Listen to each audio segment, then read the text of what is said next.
دیکھا کرو، مقبول حج کا ثواب ملے گا۔ یہ اگر ہاتھ اٹھا دیں نا یہ ماں، یقین جانیے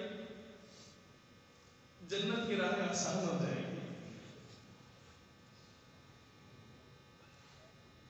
صرف اٹھا دے آپ،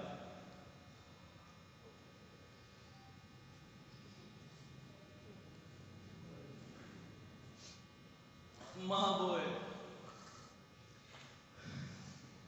جمعے کے روز جمعہ نماز پڑھ کر حدیث میں آتا ہے اگر کوئی شخص